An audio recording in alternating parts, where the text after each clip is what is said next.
Hello, my name is Kim Beaton. I'm a sculptor of 20 years experience, and I've been doing large public sculptures all around the United States and here in New Zealand. Today I'm going to be introducing you to a new kind of clay called Pal Tiya. This is a clay that you can sculpt freely and then place it outdoors. I hope you enjoy what we're about to show you. Thank you for joining us. Today we are going to make a small elven face. This elven face is an ivy face, which means it's supposed to peek out from ivy and look at you. It gives the impression the sculpture is a lot larger than it is when you're just doing a face. So it's going to be a lady elf this time. And to start, you have gloves and tin foil and hot glue.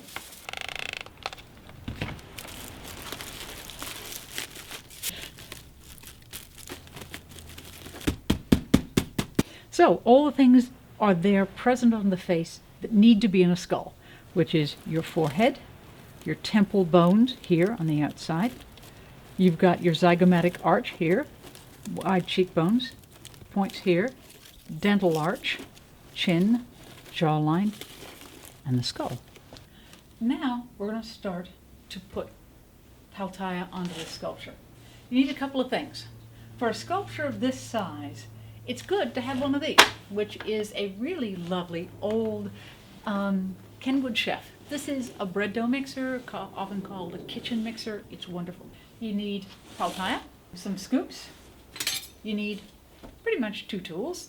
Water, if necessary, a little pipette for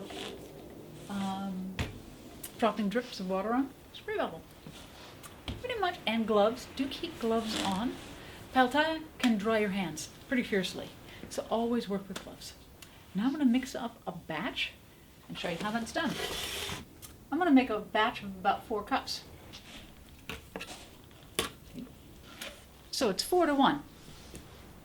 4 cups of Pal Tiya, 1 cup of water. We're going to put almost all of the water in there, but not all of it, just a little bit. Leave some out. We take a towel, a large towel, and we drape it over the whole thing.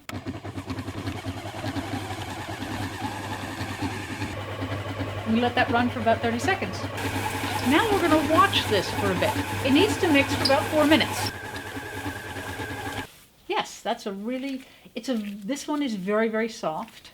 You can see that it's very fibrous, so especially when I pull it apart, you can see there are millions of little fibers in there. I'm going to put at least a 5 mil thickness on the whole thing. Press it into the tin foil.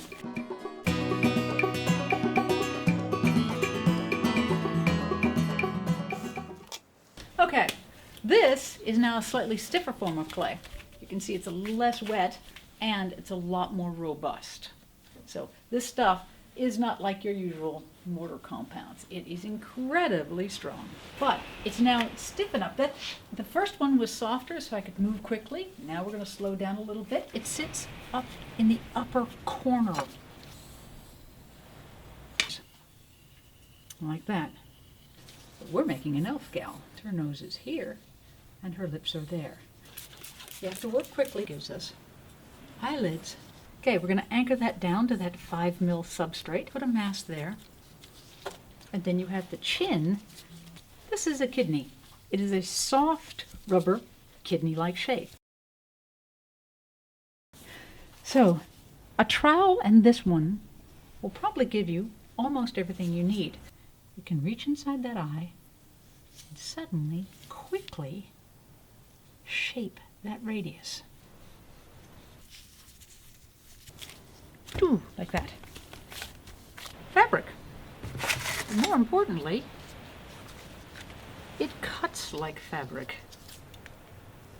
So I want a crisp edge following the grain across the front edge of that sculpture.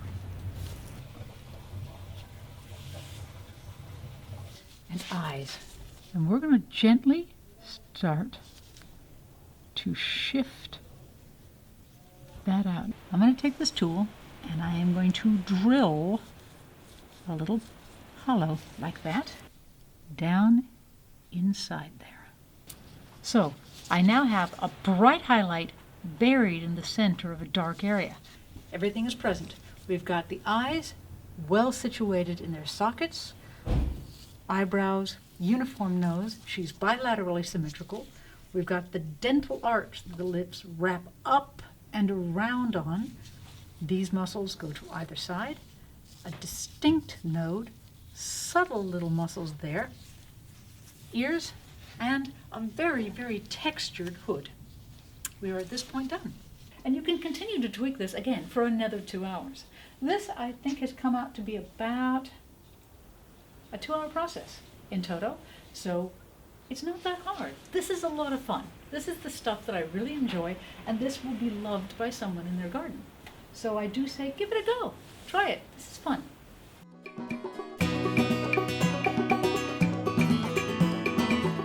This is the sculpture that we've been working on throughout this entire demonstration, but as you can see, it has radically changed. I had completely finished the sculpture and gotten it painted, but originally it had these 2 tabs that came off the hood, and after I finished I realized I really didn't like them. So what I've done is I've gone back to the sculpture and I've completely changed it. I chiseled off those 2 tabs off the hood, I propped the sculpture up and completely resculpted a neck and shoulders. I then used the draping method to create an entirely new hood for this gal, so she's now 40% different. And I've been able to blend beautifully and add more to her jaw and strengthen her chin a little bit. So even after your sculpture is finished, you can go back and make dramatic changes.